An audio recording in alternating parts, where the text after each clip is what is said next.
Un silence de plomb règne sur le Vatican.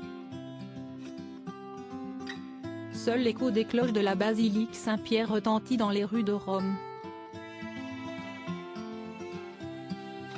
Des milliers de fidèles se sont rassemblés sur la Piazza San Pietro pour saluer la mémoire du pape Benoît XVI. À l'âge de 95 ans, l'ancien souverain pontife s'est éteint dans le monastère Mater Ecclesiae des Jardins du Vatican, ce samedi 31 décembre.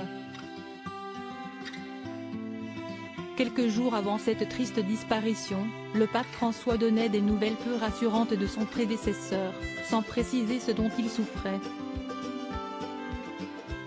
J'aimerais vous demander à tous une prière spéciale pour le pape émérite Benoît. Pour entretenir sa mémoire, car il est gravement malade, pour demander au Seigneur de le consoler et de le soutenir, déclarait-il lors d'une audience générale, le mercredi 28 décembre 2022. Peu de temps après cette déclaration, le Vatican confirmait l'aggravation de l'état de santé du pape émérite. Ne se déplaçant qu'en fauteuil roulant, les apparitions du Saint-Père se faisaient de plus en plus rares. La dernière en date remonte à fin août 2022, lors de la nomination des cardinaux. Benoît XVI, de son vrai nom Joseph Ratzinger, a renoncé à son pallium de pape en 2013 invoquant une perte de vigueur l'empêchant ainsi de bien administrer sa mission. C'est en rentrant d'un voyage au Mexique et à Cuba en 2012, que ce Bavarois s'est rendu compte de sa grande fatigue qui l'a conduit à donner sa démission.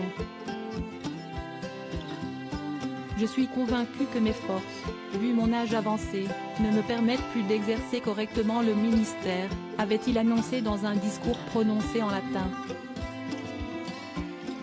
Une décision qu'il a prise après avoir examiné à plusieurs reprises sa conscience devant Dieu. Par ce geste inédit en 700 ans, Benoît XVI a ainsi ouvert la voie à son successeur, le pape François. Benoît XVI, premier pontife allemand depuis le XIe siècle à défaut d'être blanche, une fumée grise s'est échappée de la cheminée de la chapelle Sixtinarum, le 19 avril 2005. Les cardinaux ont élu Joseph Ratzinger à la succession du pape Jean-Paul II, décédé le 2 avril 2005.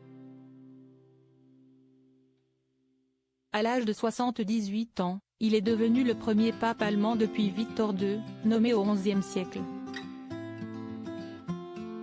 Une belle ascension pour celui qui a toujours voulu répandre la parole de Dieu.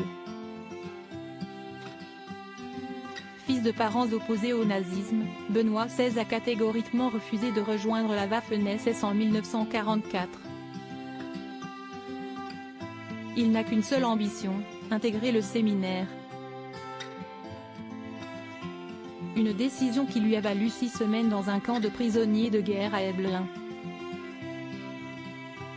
Une fois libéré, il est ordonné prêtre par le cardinal von Faber puis cardinal prêtre de Santa Maria Consolatrice al Tiburtino.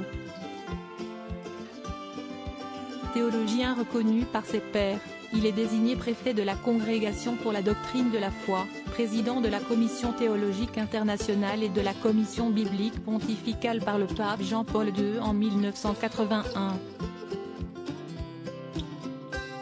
Dès lors, il s'est présenté comme le parfait pontife. Cependant, son pontificat n'a pas été un long fleuve tranquille.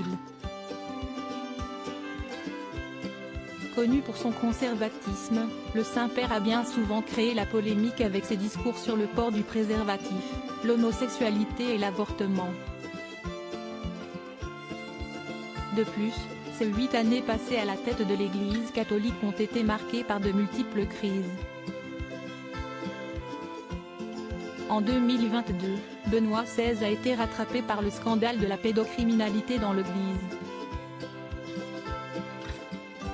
Mis en cause par un rapport en Allemagne sur sa gestion des violences sexuelles lorsqu'il était archevêque de Munich, il est sorti de son silence pour demander pardon mais a assuré ne jamais avoir couvert de pédocriminels.